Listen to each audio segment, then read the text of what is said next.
Hello, everyone. Welcome to our lesson 4 of World History 1, wherein we're going to discuss about Buddhism and Hinduism. So without further ado, let's get started. So in Buddhism, they have what they call their founder or Nyabongkaut, and his name is Siddhartha Gautama. So Siddhartha Gautama was raised in great luxury to be a king. At 29 years old, he rejected his luxurious life to seek enlightenment and the source of suffering. To many, this is kind of like a great example of humility because even though he was a king or he is a king, he suffered what the commoner would suffer. And in this religion, searching for the basic truths of life, also, they believe that when he sat in meditation, he found nirvana and he became the enlightened one or Buddha. So, again, Buddha is not a name, it is something that has a meaning, which means the enlightened one. But the real name of the founder of Buddhism is Siddhartha Gautama. Just like any other religion, Buddhism has basic beliefs as well, and it's called Four Noble Truths. What are under four Noble Truths? They are ordinary life brings about suffering. Number two, the origin of suffering is attachment. That's why a lot of followers of this religion would have the um, fear of being attached to someone or to something because it would start them from suffering. Number three, the cessation of suffering is attainable. They also believe in the truth that suffering can be, the ending of suffering can be attained. And then last one is there is an eightfold path to the cessation of suffering, meaning they have certain perspective for the suffering to end. And we will discuss that on the next slide. In Buddhism, it is believed that to reach nirvana, one must follow the eightfold path. What are those? It's right view, right intentions, right speech, right action, right livelihood, right effort, right concentration, right mindfulness. So, to be able to experience what Buddha or Siddhartha Gautama experienced under the tree when he found enlightenment, you must have these perspectives, these eightfold paths that they call. Another belief that they would have, or some basic beliefs that they would have under Buddhism, is what they call the five precepts of Buddha. What are those? Number one, do not harm any life being, because actually they believe that all life being can be the vessel of the soul. And then number two is do not steal. Number three, respect each other. Four, speak kindly of others. And then five, avoid action that are harmful to your body and mind. Again, just like any other religion, Buddhism also would have a sacred text. Because after Buddha died, actually his teachings were gradually written down from what people remembered. This is what they call the Tripitaka or the three baskets. It's a collection of Buddha's sayings, his thoughts about them, and rules for Buddhist monks. So each basket, they have their certain name. The baskets names are Vinaya, Sutta, and Abhidharma. So these are the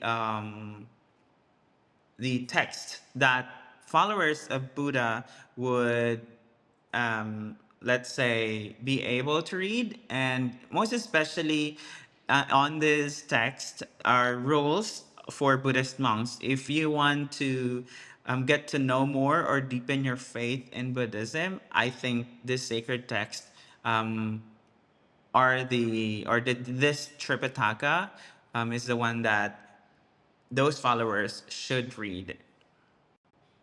As you see on the slides, the impact today of the religion Buddhism is actually huge in the world.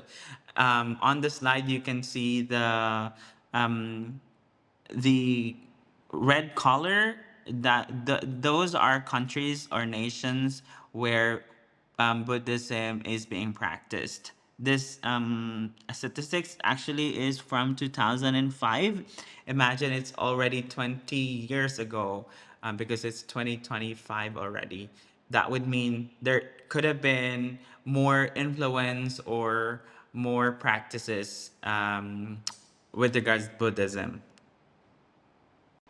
This time around, we're going to be talking about Hinduism. As you can see on the slide, the photo, it's the famous tourist spot in India, and it's called Taj Mahal. This one over here. And as you can see, predominantly Hinduism is actually being practiced in India. In terms of history, this Hinduism or the religion Hinduism originated between 4000 and 2000 BC. Unlike Buddhism, they have a founder. Hinduism has no single founder. And again, it is being practiced predominantly, or this predominant religion's tradition in Indian subcontinent. Well, in Buddhism, they also have some basic beliefs, the same as in Hinduism. I believe each religion would have their certain beliefs. And with Hinduism, they believe in the word karma. It means the law of cause and effect. And it means what you reap is basically what you saw. What you sow. And then in reincarnation, it means eternal soul traverses through different bodies till it finds liberation. So it is also believed that once a person died, the soul like transfers to another body of somebody else, or another body of some like living thing. So until it finds liberation or freedom. Under the belief Hinduism, they have four goals in human life, or the four goals of human life. They call it kama, which is fulfillment of desires.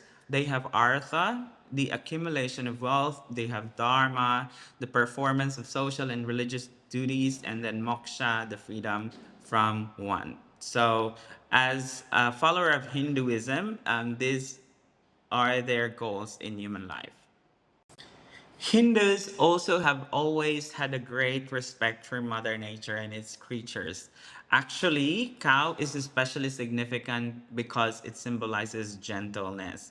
So in Hinduism, I think cow, to be specific, is something that they revere, or they kind of like worship because of its symbols in their religion. Just like Buddhism, they have sacred texts called Tripitaka. In Hinduism, they also have sacred texts. Um, it's called Vedas. It's the old scriptures of Hinduism, and Veda means to know. Okay, so and they also have Upanishads, and this one explains the philosophical ideas in story and dialogue form. Just like all the religions, they would have a temple to worship. And Hinduism, on the other hand, has this setup here on the slide. So temples actually provide an atmosphere for conducive for spiritual progress. It is also a center of social and cultural activities, and it provides a place for collective worship and prayers. As you can see, there isn't much a huge difference actually with Buddhism in terms of temple worship, because even nowadays in our modern age, I think temples have these purposes, and that could be beneficial to all the followers. They would also have a lot of festivals, or some festivals, because they believe that Hinduism is a celebratory religion. The motive for festivals is to keep up close, or keep them close to God's, and invigorate their household and renew their personal lives. Also, festivals would signify or symbolizes victory of good over evil, and every month of Hindu calendar has at least one, so meaning to say they get to celebrate um, they get to have festivities at least once a month, and just celebrating and commemorating the victory of good over evil. Comparing Hinduism with Buddhism, Hinduism has a something that they call Trinity. In Buddhism, they only have one God, which is who is Buddha. In Hinduism, they have what they call Trinity. Number one is Brahma. They believe that Brahma is the creator. The second one is Vishnu. They believe that Vishnu is the preserver, and the third one is Shiva. Um, they believe that Shiva is the destroyer. So, in these are the three aspects or powers of the same divine being. So, this is what they call the Hindu Trinity. Actually, if you remember ancient Greece and ancient Romans or Roman Empire, they would have different gods. They are actually a nation or an empire that is polytheistic. The same thing with Hinduism, it is also polytheistic in a way, because Hindus believe in over 330 million gods, and they have different names or whatnot. So that is also why it is considered as a polytheism religion. So in terms of their impact today, Hinduism is actually the third largest religion in the world with 900 million believers, and their system is a caste system.